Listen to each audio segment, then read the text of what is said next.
So,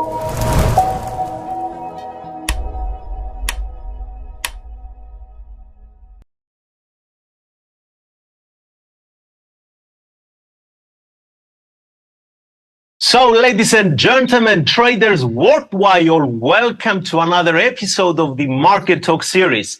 As we gather here once a month to dive into the intricacies of trading, I'm really pleased to introduce you to the one and only Sunil. Just a few words about this gentleman. With an impressive trading journey spanning over incredible 3 decades, Sunil has honored his skills and become a source of knowledge for traders around the globe. He's an author of the 7 Secrets for Professional Traders, which explains the strategies, mindset, and principles that really separate the best from the rest in the trading arena. He's also the CEO and founder of the Forex 123. He's a trader, a coach, and mentor for thousands of traders.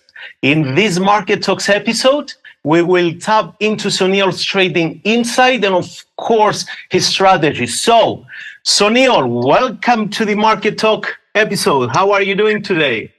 I'm doing good, Theo. Thank you so much for getting me over here. It's a pleasure to be here, and I'm really looking forward to meeting people, sharing information, and talking to traders. Yeah. Sunil, it's our pleasure to have you in our show.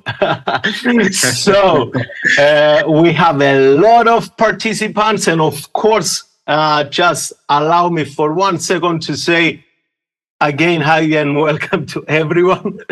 Okay, welcome to everyone. There are many people, I just read the names, they join the daily live trading webinars we host here at Admirals, and I'm sure they can't wait to hear how you will explain and what you're going to say maybe about the FIP tools, as the name of your website. It's Fibonacci. Yeah. So I will ask you a few questions so we know you better, and we go through your strategies and everything, right? Now, how did you start your career, and what really tapped you into this world of trading? Oh, that's a very interesting story, Theo.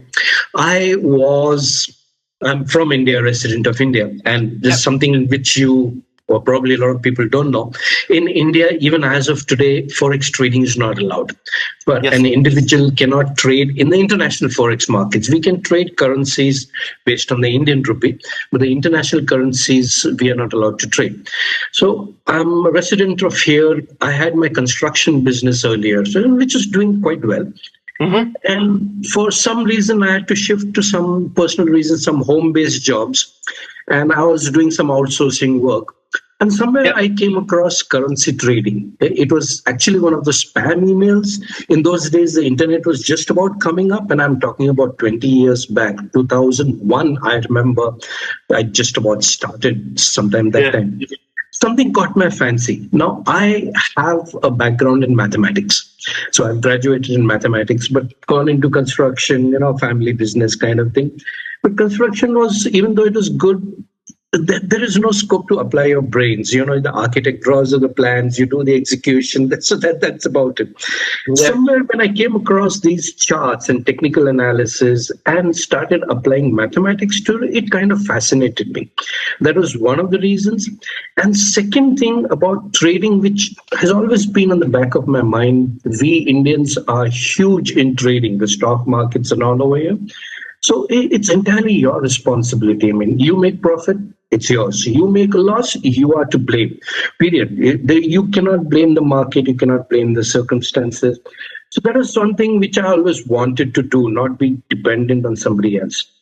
And mathematics and technical analysis kind of came together. I started off very honestly, like every trader, which I advise today to a lot of traders.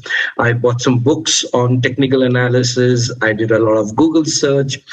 I opened demo accounts. Everything was hunky-dory, going fine. Then I opened up a live account with not a very large amount, but I kind of blew it up in almost a month. and it was back to the drawing board. So took some more indicators, having mathematical background, tweak that indicator, tweak this indicator, and said, okay, now I'm confident enough. So opened another account that must have lasted me maybe 2 months. And it went on as a series of losses, believe me. But there was one thing at the back of my mind, which was that if somebody is making money, then there has to be a way. I'm doing it wrong. I need to find out what I'm doing wrong. And the irony of it all, Theo, is it took me more than a year, literally. I mean, I never really made money. I made some money, but eventually I gave back everything to the market. Yes. I became so good at technical analysis that I started writing articles for magazines. So I've been a writer since those days. And these guys would pay me maybe small amounts, but I made money by writing, but not by trading. So it was a bit of an irony till I realized what I was doing wrong, and which is what I describe in my book. But till that time, I described what I was doing wrong, and that kind of changed things around. Still took me a lot of time to become consistently successful. Now, as traders, we want to be consistently successful, and we don't want to make money 1 month and blow the account the next month. If you're looking at this as a career, something which you can make a living from, it's a long process. It takes a lot of patience, a lot of determination, a lot of hard work. But at the end of the day, if you make it, there's no other business like it. So I came into it by accident and just been stuck since then. I took a fancy to it and I said, this is what I want to do. And that's how I got into trading. Wow. So, yeah. It's really interesting. And coming from the background of mathematics, I honestly can associate with you because I have the background in physics. Oh. And it's like our brain, it works more structural somehow, and we are more systematic traders.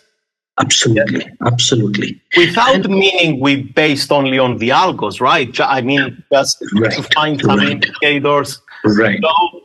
So, which is the indicator that you honor your success, let's say, or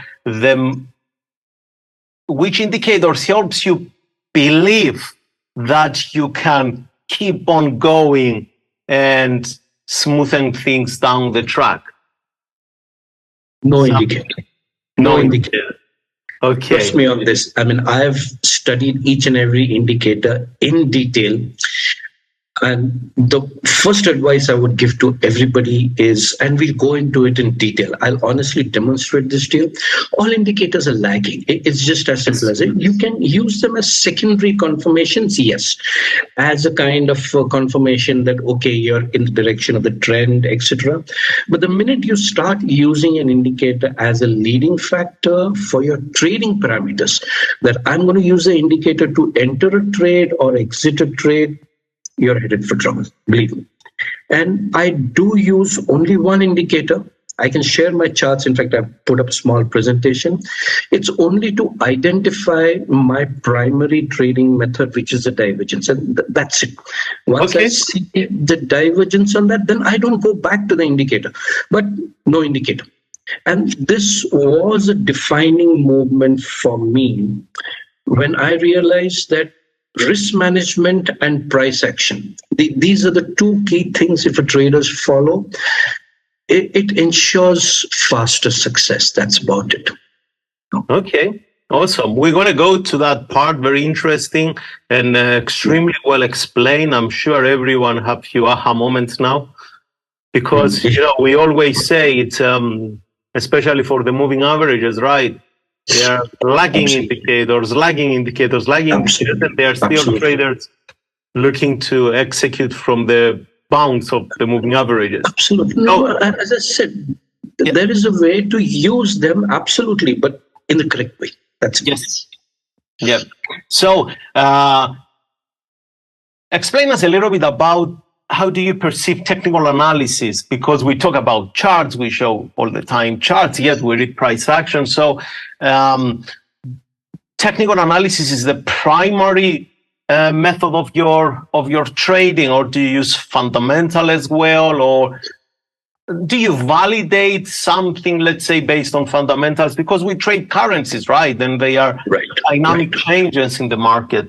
Can you walk us through a little bit? What's your thoughts and what do you do?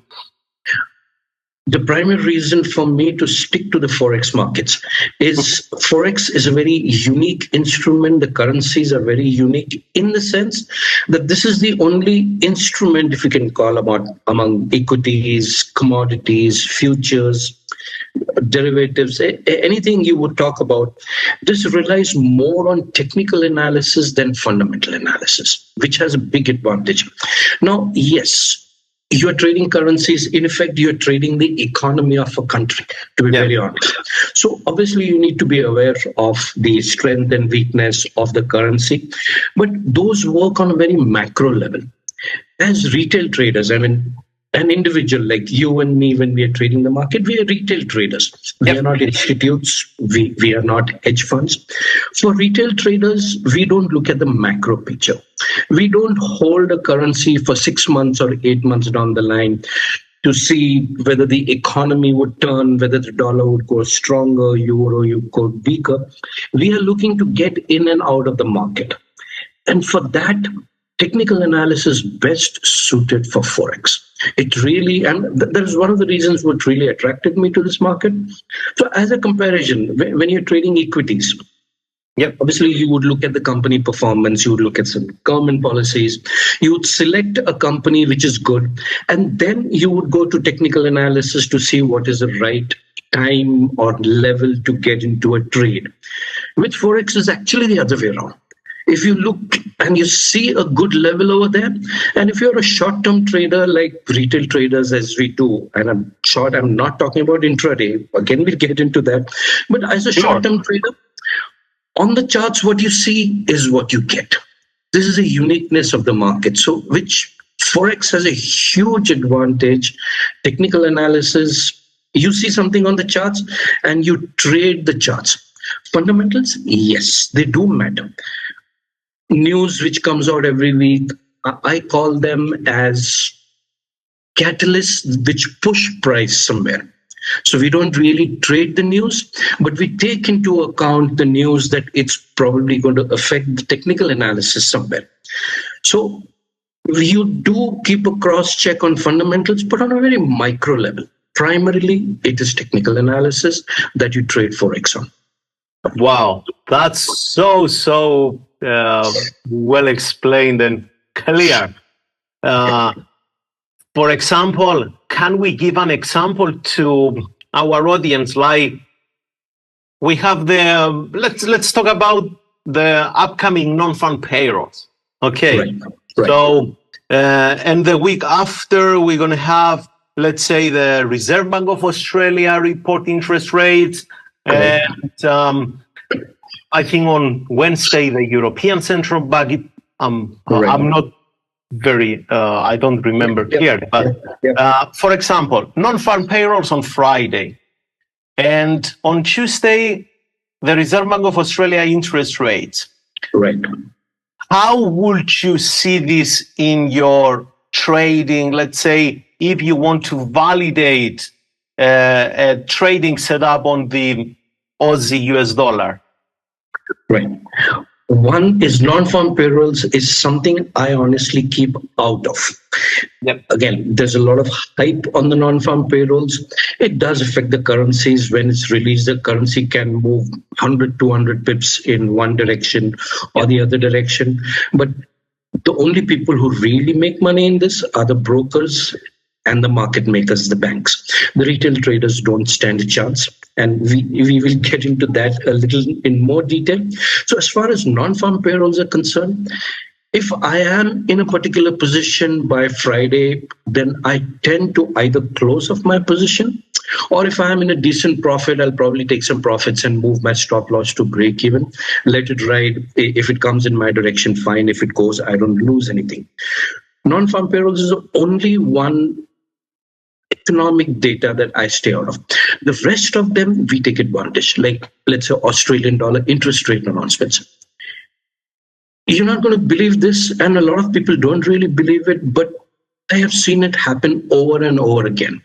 And something which happens again and again cannot be a coincidence, right? Yes. There has to be a pattern behind it. Fundamental factors, the movement after the fundamental factors tend to fulfill technical patterns. I have seen this time and time and time again. So if I'm in, let's say, an Australian AUD USD position, and I see that AUD interest rates are going to be announced.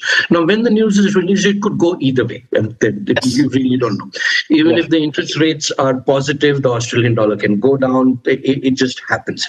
But what I look at is technical levels on a larger scale. I'm more of a swing trader. And I see that post that, if it comes to my technical levels, that is the time I'll probably take a buy or a sell, depending on my technical pattern. So if the fundamentals fulfill my patterns, so I don't trade the news, I wait for 10, 15 minutes, let the news get settled down, let the riffraff, the noises get taken out of the market. Once it reaches a level, then you take advantage of that and it works. But you have to be prepared with your levels right in front.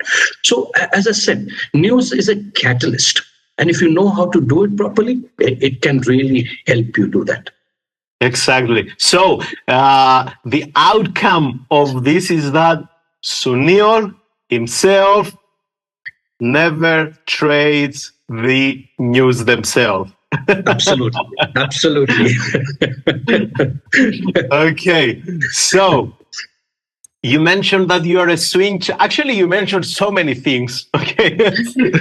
So you mentioned that you are a swing trader. You mentioned that you are in a short-term trading activity. Can you please explain us what do you mean by swing trader? Which time frame do you do analysis? Which time frame you do execution? And so on. And of course, you're going to walk us through your strategy, right? Right. I will definitely. My primary trading time frame is a 4-hour time frame. So it's kind of swing trader. When trades, if I get into a trade, could last anywhere from maybe 2 days to maybe 2 weeks. Sometimes maybe even more, but generally about a week or so is what my trades look at. And the number of trades, honestly, that I get into would be about 5 to 7 trades a month. So I don't go intraday, and there is a reason for it. Intraday does not work in Forex. Contrary to popular perception that, it's a very tempting thing that Forex is a 24-hour market. It moves all the time. It's got huge volumes. It's got a lot of volatility. So the market is moving every time. I come across a lot of traders who say, how difficult is it to take 10 pips from the market, get out, after 1 hour, take another 10 pips, do this 10 times a day, and well, you've made money. Yeah, but you're forgetting two very important factors. You're not taking into account your brokerage, your spreads, which your Forex broker, unfortunately, because we don't have a central exchange, your broker is at liberty to increase or decrease the spreads whenever he feels like it. And there's nothing you and me can do about it. So your spreads can go haywire. You can get bad fills. Forex is a volatile market. You place an order, and in that 1 second, the market will probably move 10 pips ahead. You get filled 10 pips. So your profit of 10 pips is gone already over there. Plus, risk management is something which I define trading with. It does not work on smaller term time frames. Okay. Important factor, very important factor, which I will get into real detail because it's something which a lot of traders are not aware of. Forex mainly, like any market, can be, I won't say controlled, but they are run by large funds. There are large people who have enough volumes, enough capacity to move the market. And I'm not saying manipulate the market, but to move the market. Forex has always been the domain of banks. Before the internet started 20 years back, before Forex became, today you have 1,000 brokers. But anytime you wanted to exchange currencies, you had to go to the bank. There's no other way. Even today, physically, if you're buying and selling a currency, you go to a market maker, he also goes to a bank. Banks have traditionally been the currency exchanges, so they are the market makers. Now, today, banks are the largest participants in the Forex market. They are. As a retail trader, when you are trading, the opposite side of you, the other side, trading is simple. When you buy something, somebody has to sell it to you. Most likely, the opposite side of your trade is a bank. And do you think a bank trades on a 5-minute and a 1-minute time frame? They don't. They trade higher time frames, which is one of the reasons why I stick to higher term time frames, because I would like to, as I say, hang on to the coattails of these large funds, see what they do and ride along with them. So if I see those levels on a larger term time frame, 4-hour is a very good time frame for me as a retail trader. I don't go daily because it's too far a time frame. I go on the 4-hour, I can come down to the 1-hour to refine my trades. I get my quota of about 1 or 2 trades a week, which I'm happy with. For retail traders who want to go a little more in number, I would suggest even the 1-hour is fine. You're still aligned with the larger participants of the market. Anything lower than that, you're reducing your chances of success. Honestly, that's about it. Okay, that's really interesting, the whole explanation. And do you monitor any? So do you come back to the chart every 4 hours and then you continue your daily schedule? Absolutely, that's one of the advantages of trading on a longer term time frame. How many candles of 4 hours form in a day? 6 candles. Even if I look at my charts 3 times a day, it's enough for me to manage my trades.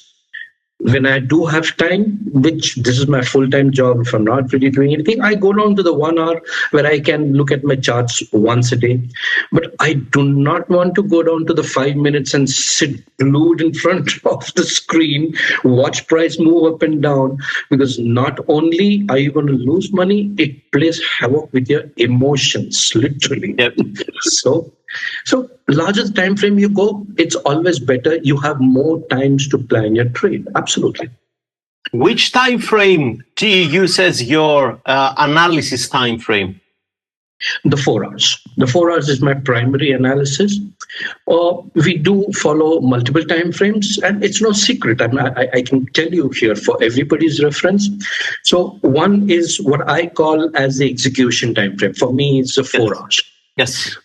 You have to look at the longer term picture. Look one time frame higher for me, which is the daily. You look at levels of support resistance ahead. Just simply, I'm looking at barriers.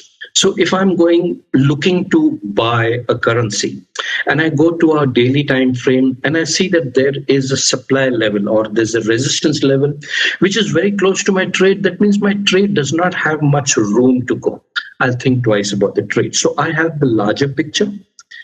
And once I get into a trade, my analysis is done. Once I get into a trade, I refine my trades on one time frame lower, which is the 1 hour time frame for me. I can manage my trades. Again, this becomes, when we look at analysis, you look at a larger term time frame. But when price starts changing direction, it starts from a lower term time frame and starts reflecting on the higher time frames. So the 1 hour gives me a kind of an advanced warning if something is going against me, if it's going in my trend. So based on this multiple analysis, multiple time frames, the 4 hour is my primary analysis time frame. Okay. Awesome. Thank you. So do you... Before you said you have some slides to share with us, and before we go into that one, how does the Fibonacci tool comes into your trading life? Okay, you know why I'm saying that? Because I got very caught by your website. Yeah. Let me start by giving you something very interesting. As a matter of fact, what I'm going to do is I'm going to share the slide of the Fibonacci, just to give you a very brief idea about what Fibonacci is. For those who are not familiar with the Fibonacci, that's one. Yeah, and just give me a moment. 1 second to help you be able to share your screen. Yeah. Okay, yeah. Now you can try. Yeah. Okay, you can see the screen, right? Yes. Fibonacci ratios. Right. So this is what Fibonacci's are. So there was a Italian mathematician, Leonardo Fibonacci, who uncovered a mathematical sequence. So this is your mathematical sequence here. Right, I think I have, I can annotate here, share, withdraw. So this is your seeds. So it just starts with number 1. You keep adding the numbers. So 1 plus 1 is equal to 2, 1 plus 2 is 3, 2 plus 3 is 5, 5 plus 8 is 13, and so on. It goes on till infinity. So this is just a mathematical series, but the real value of this comes from the fact that let me see if I can remove this. How do I clear box? There we go. Oops. Yeah, sorry. You take any two numbers, like you take 21 and you divide it by 13, it'll always give you a ratio of 0.618. You take 144 and you divide by 89, it'll always give you 0.618. You take the other way around, you divide 13 by 21, it'll give you 1.61. I'm sorry, it's the other way around. 8 by 13 gives you 0.618. So any two numbers you divide, they'll always give you a 0.618. And this is known as the golden ratio. Yep. Now, interesting facts about golden ratio limit. How does it come into a market? I really can't explain when it came into the market, but humans trade the market. We have emotions with us. We trade on our emotions. Human body is filled with Fibonacci ratios. All right. Interesting facts. 2 very interesting facts. If you take your entire length of your body from head to toe and you measure from head to your belly button, and you divide the two, it'll always be 0.618 in any human being, right? You take the length of your arm from your shoulder to your fingertip, and you take the length from your shoulder to your elbow, and you divide the two, it's always going to be 0.618 in any human being. Wow. Just 2 common things. I mean, human beings, your teeth are in a Fibonacci ratio, your nose is, your eyes, they are in a Fibonacci ratio. I could go on and on. So my way of looking at this, humans trade the market, humans are filled with Fibonacci ratios, which is why Fibonacci ratios probably work in the market. Now that's just a theory. But on a practical note, I don't know how it came into the market, but what we look at today is these Fibonacci ratios as effective levels of support and resistance. So the golden ratio 618 is considered to be an important level. Just as an example, is the simplest way of going through it is if you have a market which is moving up. Markets never move in a straight line. It retraces, pulls back down, and then it moves up if it's in an uptrend. Now, this move here, this pullback, what we are looking for is certain support levels over here. So the golden ratio is considered to be an effective support that if price retraces to a 0.618, it has a higher possibility of moving up. So that's the simplest way of utilizing effective Fibonacci ratios, but going deeper into it. So it becomes a kind of a self-fulfilling prophecy. So a lot of traders are aware of this, and if price starts coming down to a particular level, they will place their buy orders here, expecting that price will probably stop at this level. So which is why there are a lot of buy orders over there, and a lot of traders do that. So effectively it works. So that's one of the reasons. Okay, awesome. So going back to that example you said, do you, by the way, can you show us your strategy? And then I will ask you a few questions about that one, because everyone here is curious. I see the comments. So how does he trade? What does he trade? You mentioned divergences. Can you please show us an example of a trade you recently took, or maybe you remember, or what you generally look in the market? I do have a recent trade which I've put down a picture of over here. But to be honest, before that, it's just, so the effectiveness of the strategy is definitely there, but I would want everybody to understand the working of the Forex market first. What is the uniqueness of the Forex market? Why do any systems work over here? So if it's okay, let me first go through understanding the Forex market, because we are talking about Forex, and I'm sure a lot of traders here talk about the Forex market. So it is, I would call this as more like a defining moment of my life on how I realized, even after becoming successful, what it was, what really changed things for me over here. But I'll just give you a brief story over here, and then I'm going to go into the slides, because it's very important for people to understand, the working of the market, to really understand the strategy. Once I go into the strategy, once you understand the workings, obviously it will make a little more sense. Yeah. So I have been a speaker. I regularly take part in a lot of Forex expos the world over. And it was almost about 10, 15 years back, sometime in London at the World Money Show, I did a talk on risk management, right? And it was basically just risk management, nothing else. It was a big audience, about 150 people in the room, open session for everything. At the end of the session, an elderly gentleman come up to me. He says, your points of risk management are very precise, and I find them absolutely suitable. Would you be able to do a session for my traders on risk management? I said, sure. So what company are you representing? Are you a fund? He says, I'm the head trader for Bank of America. I was like, are you kidding? I mean, you guys trade billions of dollars, literally, and you want me to do something? So he said, no, we have our systems in place, so there's no question of the systems. I want my traders to have a little bit of discipline in risk management, and I think your points will suit them. I said, I have one condition, besides the payment part, of course. So I said, one condition, that I need to spend at least 2 days on the floor with them to find out how they're trading, so I can put in my risk management policies for them. That year changed the entire way I look at the market.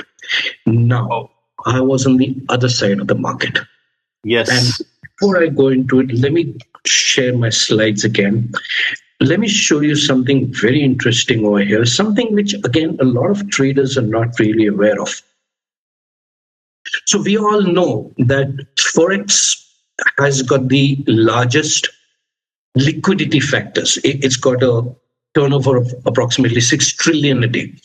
It is one of the largest trading instruments worldwide. It beats all equity markets, everything, 6 trillion a day. But there are two little known facts about the Forex market. The first is almost 60 to 70% of this entire turnover is traded by banks.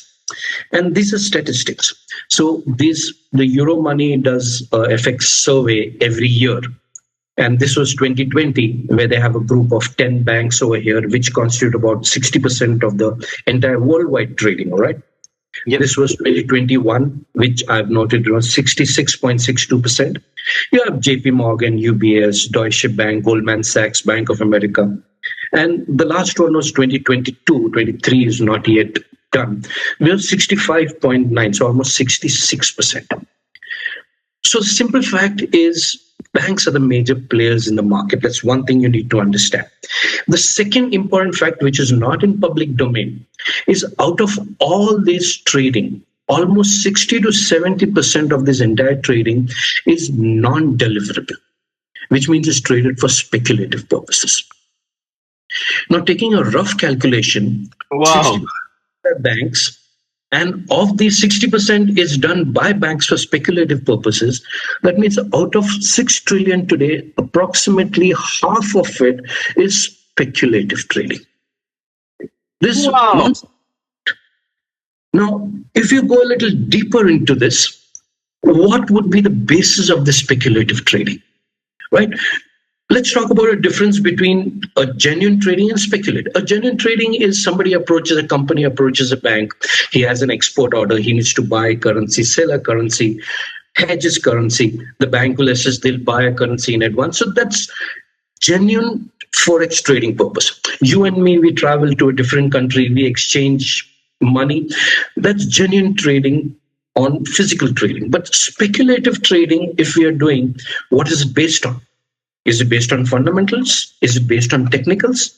No. These trading decisions are primarily based on taking out the stops of the retail traders. And this is what I got to know when I was sitting with the bank people over there.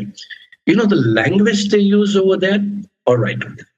This is where the retail traders are going to come in. We'll drive price over there, and this is where we will kill them. That's the language they use. And they have the capacity to do so. So, as I said, before I get into the technical part of it, you need to understand this. And I want to go a little deeper into this. So this is related directly to supply and demand, which is created by these banks. They have the capacity to do it, right? Just a simple chart, plain chart, nothing else. Now, if you look at this, I have just placed on top anticipatory sell orders, on the bottom anticipatory buy orders. I always tell my students who come to me, my traders, that look beyond the charts, look behind what's happening. So if price turns down from here, the simple reason is that there are more sellers over there than buyers. That's as simple as it. If price comes down over here and starts moving up, there are more buyers than sellers. So effectively, it's just a supply and demand. If there are more sellers, price goes down. If there are more buyers, price goes up. That's it. Now, these banks, they place anticipatory orders. So if price is somewhere, let's say over here, let me just give you an annotation, just as an example, right?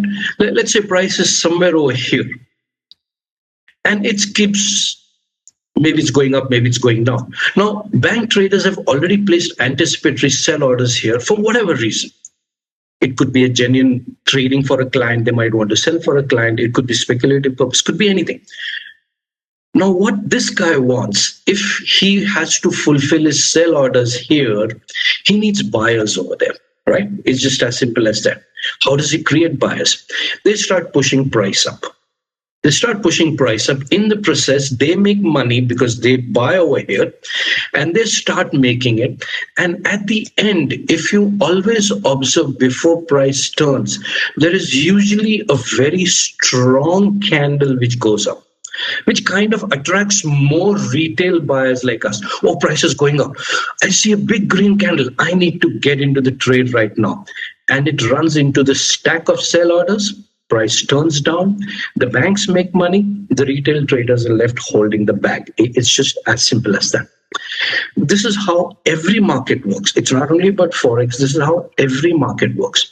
So what you actually have to do is go behind and just stop looking at the markets.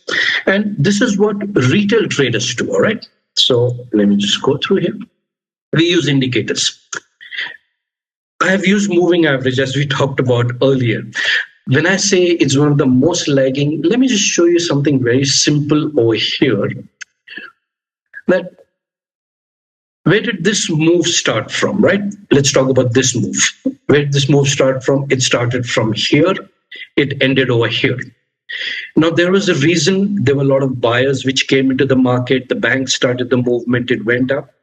Any trader which trades on moving average crossovers, you have this moving average, you have this moving average.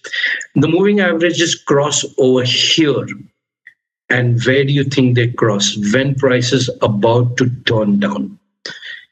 The banks know exactly. They know exactly what moving averages, indicators are used. They know how to attract the people, and they know these moving average crossovers. They know there'll be a lot of buyers coming in, which will fulfill their sell orders. Now, this is just what I call as the law of the charts. There's nothing else to it. It's not manipulated. Everybody does it. Banks have a competition between them. Some banks win, some banks lose. So it's just the way the market works. Now, understanding this factor. So I was very cagey. I was asking them, I designed some money management policies, etc. And then my question was, why are you placing a buy order here? Why not lower? Why are you placing a sell order in anticipation before price? Why there? But obviously they were very cagey about it. I mean, these are secrets handed down from trader to trader. But I clean out some information which I use for my own thing, but honestly, they did not tell me anything. Now, coming back to the method. My primary trading method is the divergence, all right? Yep. Come back to this. So we will talk about the 3Ms. We'll come back to this. The method that I talk about, it must be an effective trading technique based on the concept that institutional traders create traps for retail traders. I want to follow the institutional traders. So which is where I find divergence to be one of the most effective trading techniques. Within the divergence also, I have something which is called the Class A divergence. Not many people are aware of that there is a Class A and a Class B and a Class C divergence. So there is a difference between them. Not all divergences are effective. The Class A is one of the most effective. But this is a concept behind the divergence. The most powerful, actually. It is. Yeah. It is. And if you understand the concept behind it, you know why it works so well. So you have this support level, and price comes back to the support level. A lot of traders will probably place a buy order, and they'll keep their stop loss below the support level. The price goes up. For some time, a trader's happy. Oh, I'm making money. It goes up. And then it starts coming down again. And the institutes will drive price just one wick down, clean out all the stop orders, and then your actual trend starts. And this, in effect, creates the divergence. Now, if you look at this, this is a bullish divergence. And this is created by institutes, which is what I want to trade. So my primary trading instrument or method is the divergence. Now, we have taken it to the next level because we trade the Class A divergence. We have added a lot of Fibonacci ratios to it as confirmation. And as I said, I'm going to show you one trade example over here. This is on the Euro USD last week, just last week on the 4 hours. All right. Yep. Everything was going with the euro. I mean, it was in a downtrend. It's been in a downtrend. So it's been in a downtrend. So obviously, everybody, we were also looking at a sell trade over here. What happened was we were waiting for price to come back to a resistance, and it came up to a nice resistance level. This was a place where a lot of traders would probably get into a sell.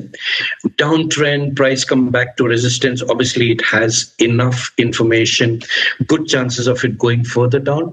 But we are aware of these things. And one thing I would honestly talk to traders over here is when you are trading, I am a technical trader, or I would say that this is my advice.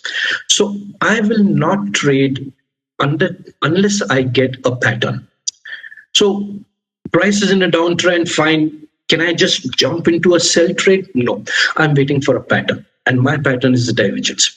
Unless I don't get the pattern, I will not get into a trade. So obviously, I am not going to get into this level over here because I don't have a pattern. Price goes down for some time. And then again, it comes up, and you see this wick over here, right here. Takes out all the stops of this, and then price comes down.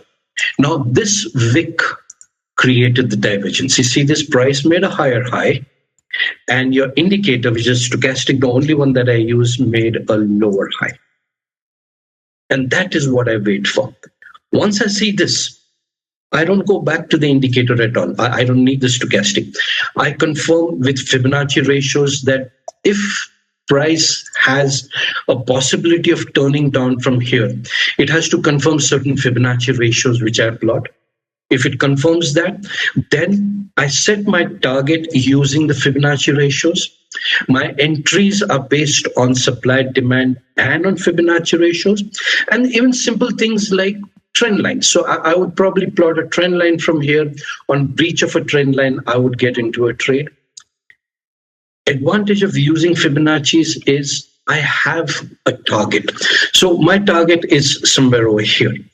I know that even if price comes down and starts retracing for some time, the possibility that price will go to that is very high because Fibonacci's tend to work well. So I remain in the trade. I don't panic. At the most, if I do tend to get some panic, which happens to everybody, I might just close half of my position over here, move my stop to my entry and my break even, that if price goes up, okay, I walked out with 50% of the trade. I'm still in profit. But if it goes down, I'm still making more profit on half my particular lots. And that is just how I trade. It's just as simple as that and nothing very different about it. And very powerful and effective, right? Absolutely. Simple, effective, powerful. You don't need to complicate things at all. That's it. Can I ask you a question? Do you look at price action, candlesticks themselves, any candlestick patterns maybe you validate more as dynamic shifts in the momentum when they come to a level of resistance? Yes, I do. But just one very cautionary note over here, candlestick patterns, especially in Forex, one, there are very restricted amount of candlestick patterns which work on Forex. If you look at the candlesticks or the patterns by itself, there are about more than 50. And Steve Nissen in his book has described more than 50 candlestick patterns. Most of them are with gaps, which work in the equity markets. Forex, we don't have gaps. So half of them, we really don't apply it in Forex. Some of them are effective, but they are effective only on higher term time frame. Yes. Daily and 4 hours. Below 4 hours, no. Too much noise, huh? Exactly. There's so much of noise over there. And understand one important thing. Forex is a global platform. There's no central exchange. I trade with a broker who's probably based in UK. You trade with a broker who's based in the US. Somebody in Japan is trading the broker who's based in Japan. Now, if you look at the different time frames, obviously, if I'm looking at a candle pattern, the candlesticks will also be different on different time frames. So well explained. So you cannot go to a 1 hour and say, okay, I have a hammer and I'm going to sell because I have a hammer. It makes no sense. Daily is fine, 4 hour to a max, not below that. Yeah. But yes, candlestick patterns definitely work. Absolutely. Do you look, let's say, because you mentioned hammer, it was also a hammer on that example you shared before. Right. Do you use, let's say, some kind of engulfings or hammer shooting stars or gravestone dragonflies? I mean, those that they show the total shift in the momentum of. Again, engulfing doesn't really work in Forex because for engulfing, you do need some kind of a gap. You have continuous price action, so engulfing are far and few. But some patterns are very effective, a doji, a hammer. There's something which I think it's called the crow pattern, but I call it the railway tracks. which I found to be one of the most effective. Just as an example, is if you have two, not a great example over here, but just those are the things which, if you see something like that on a 4 hour on a daily, you are very confident of a trade. When you have two absolute similar looking candles, so you have one green candle, this is a green candle, and you have another red candle of exactly the same body. The wicks might be different. So this is green and this is red. If you have two parallel candles together, I call them railway tracks, it definitely gives you a certain shift of momentum, and you can definitely look for a sell in this case. So a couple of patterns which are effective. Again, as I said, not many patterns work in Forex, but on higher term time frames strictly. Too much wisdom coming out of your explanations, and personally, I'm so happy that we have this moment to have you here again and explain everything from your experience and your high-level trading meetups as well. Yeah, because now it raises a lot of questions like, okay, how do they trade, speculate? I just read people's comment on the chat, and I'm very happy that you brought up this, because it can, a trader that is hungry just need to hear one sentence to build up his or her belief, to feel, hey, I can do it, and just to go through the process, right? Absolutely, Theo. Unfortunately, today what's happened is, because of the vast reach of the internet, there's so much of information available today for free. Unfortunately, most of it is very general. This is something a lot of people I know, unfortunately, offer courses where if you do a Google search, you'll probably get the same information that they're charging you. Yeah. But there are a lot of people out there. So information is, I really don't blame a new trader, because when he or she comes into the market, everybody's talking about technical analysis and everybody's talking about indicators. So obviously, like I started, I remember I had purchased a couple of books. I still have the books with me. Reminds me today that what a fool I was in those days, but it's still with me, because I thought that was the way to go. Use technical indicators and you'll succeed in trading. It doesn't happen. My policy, honestly, has always been, I'm being very honest, I lose a lot of clients in the sense I have people coming up to me, I need to be successful. How can I make money in 2 months? I said, you cannot. This involves a lot of patience, dedication, hard work. Give yourself 6 months to a year, follow the rules. If you do it, it's a business for life. And people say, but this guy is saying you can make money in 1 month and he's going to give me a system. I said, all the best to you. Unfortunately, there are a lot of people out there who do that. Trading is not that simple. And exactly. I always want to give them a correct path. That, okay, follow this path. It'll save you a lot of experience and money. After that, whether you make it or not, but at least you're following the right path. You're not going down the wrong path. Exactly. And if you agree, I think based on our trading experience, and especially interacting with the markets a lot, all the information we knew, all right, I believe it was based on the stock market observations. Absolutely. And we have to deal now with the Forex market and the cryptocurrencies that they have totally different approach. They require a different mindset. Right? Absolutely. Absolutely. And you made it so clear only by saying that. I didn't think about that before. In Steve Nison's book, which I had the privilege as well to host him and talk in our market series, most of the price patterns are with gaps. With gaps, absolutely. And that was also his observation with right. Back then. So can you explain us, because we have another, let's say, give it or take max 10 minutes, and I want to also ask the questions. Can you explain a little bit or summarize your 3M method? Absolutely. I mean, this is something which I would want to do.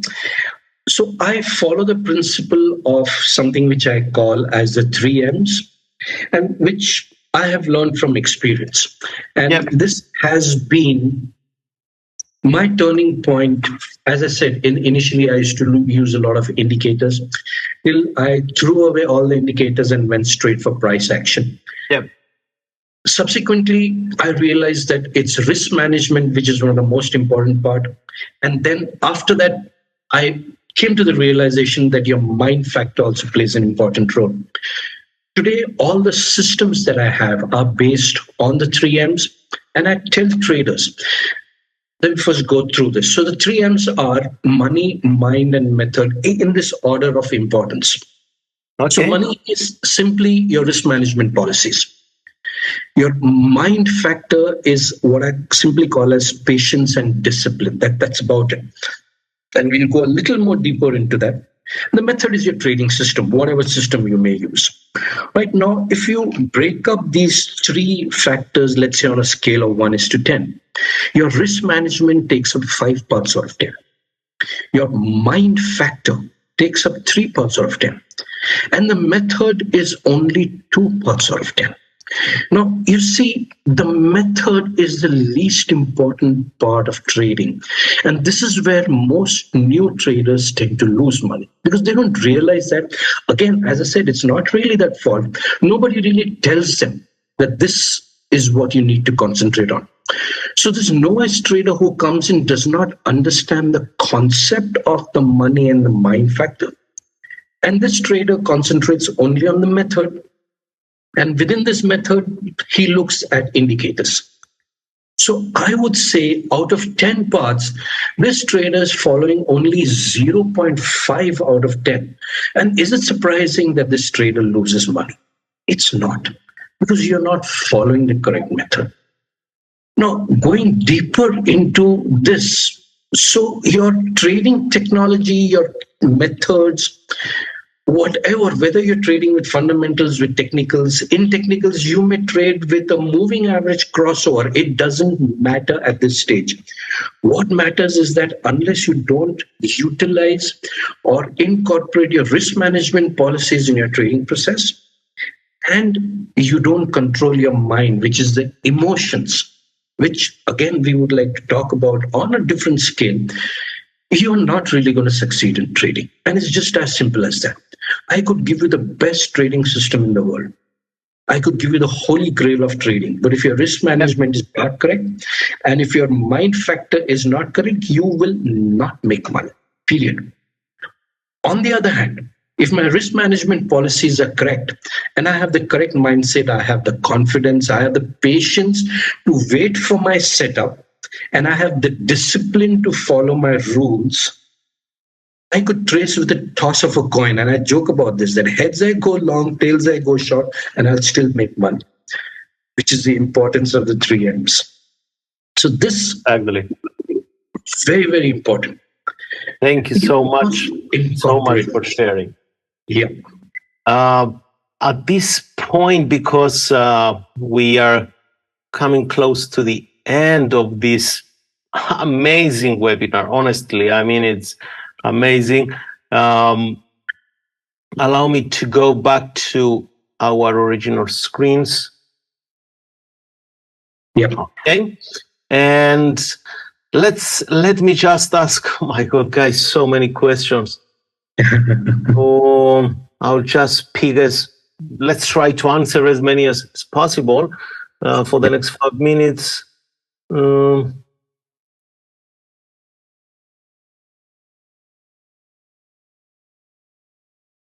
So,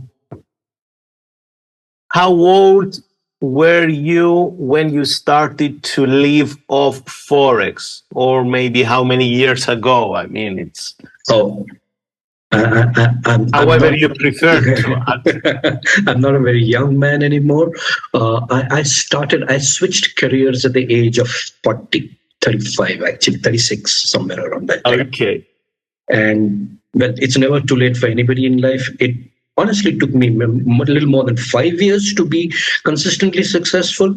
But when I was past 40 or 41, I could say that my new career, I'm making money in my new career. So yeah. Also, what are exactly speculative purposes? That's an interesting question, actually. You can answer it in a... Absolutely. So I'll give this to you from my experience when I was on the trading floor of the bank. So this head trader comes in. They had a group of about 6 to 7 Forex traders on the desk. The head trader comes in and says, I've got a commitment from a client that this client wants to sell pounds and buy US dollars, for some company he's exporting something, whatever. Now, so he's, let's say, buying GBP USD, just as an example, he's buying the currency pair. So this currency pair is at a particular level. Obviously, the bank gives him a competitive rate. The client will go to 5 different banks. So the head trader says, I have given him a rate which is lesser, maybe 5%, 10% than today. So you have to buy 500,000 or 500 million of GBP at this particular level. Now that's real trading. It's not speculative. So that is genuine trading. Now, what this bank trader does, price is, let's say, at 1.5. I'm just giving round examples, okay? Price is at 1.5, and they want to buy it at 1.2. So the bank trader starts selling it, and they will drive it down to 1.2. In the process, make money selling the currency from 1.5 to 1.2. That is speculative trading. Awesome. At 1.2, when he buys for the clients, 500 million goes to the client. Another 500 million is traded by the trader's desk because the trader's job is to make money for the bank. So he'll place his own orders. Speculative trading is when you're not trading for genuine export-import purposes, currency changes. You're trading to hold positions for 2 days, 3 days, maybe 4 hours, and just that's why it's called non-deliverable. I mentioned that the trading speculative is not deliverable. For deliverable trading, when you fulfill your client's condition, you deliver the money to the client. That's deliverable.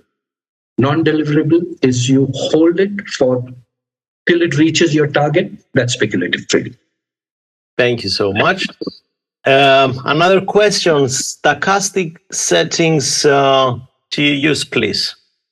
955. The standard stochastic on every platform is 533. I find the 955 to be the most effective on whatever time frame you are looking at to see the divergence properly. Now, divergence, you can even use a MACD or an RSI. For me, I use it because I can classify the class A divergence only by the stochastic, but the setting 955 works best. Okay, awesome. So guys, write this down. What is indicator that you use in the second window at the bottom of the chart? I think referring to the stochastic. Okay, there is another indicator. It was a stochastic, but it's a different stochastic setting. That is my proprietary indicator, which I've developed it for MetaTrader. So I use it for a different purpose. So I have got different trading methods. There is a method which I have, which is called the hidden divergence. That double stochastic identifies the hidden divergence for me. And I am not going to give you the settings for that because that's a trade secret. Just kidding.